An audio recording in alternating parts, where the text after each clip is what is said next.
बारिश ने छीना सीमांचल के किसानों का सपना, मक्का फसल को भारी नुकसान। बिहार के सीमांचल क्षेत्र में हुई हालिया मूसलाधार बारिश ने किसानों की मेहनत पर पानी फेर दिया है। इस प्राकृतिक आपदा से सबसे अधिक प्रभावित मक्का की फसल हुई है, जिसकी कटाई का काम तेजी से चल रहा था। किसान मक्का मशीन से निकालकर उसे सुखा रहे थे, लेकिन अचानक आई बारिश ने उनकी सारी मेहनत और लागत को मिट्टी में मिला दिया। किसानों के मुताबिक इस समय मक्का की फसल तैयार अवस्था में थी और कई जगहों पर कटाई के बाद उसे खेतों में ही सुखाया जा रहा था। बारिश के कारण न केवल फसल गल गई, बल्कि कई जगहों पर पानी भर जाने से खेतों में खड़ी फसल भी नष्ट हो गई। इस नुकसान से किसानों की आर्थिक स्थिति चरमरा गई है। सीमांचल के कई जिलों जैसे किशनगंज, पूर्णिया, अररिया और कटिहार में हजारों किसान मक्का उत्पादन पर निर्भर हैं। यह नकदी फसल उनके साल भर के जीविकोपार्जन का आधार होती है। किसानों ने राज्य सरकार से मांग की है कि जल्द से जल्द फसल क्षति का सर्वे कराकर मुआवजे की घोषणा की जाए।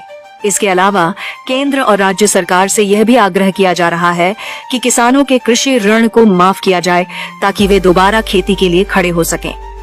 कई किसानों ने इस आपदा को कृषि आपातकाल मानते हुए सरकार से तत्काल राहत पैकेज देने की मांग की है।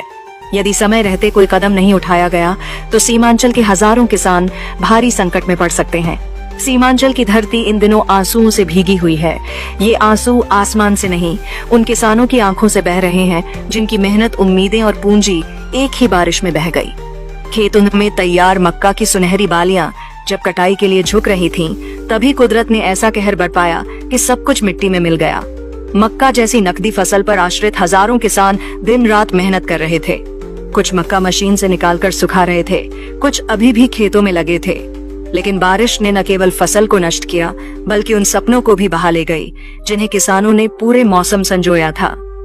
अब हालात ऐसे हैं कि किसानों के पास न तो बचत बची है, न उम्मीद।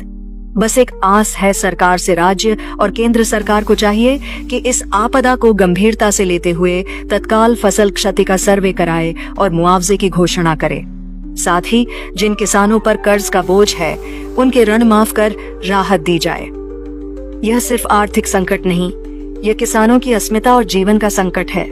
समय रहते अगर सहायता नहीं मिली तो सीमांचल का किसान न केवल खेत बल्कि आत्मबल भी खो देगा। सरकार की संवेदनशीलता और तत्परता ही अब उनके लिए आशा की एकमात्र किरण है।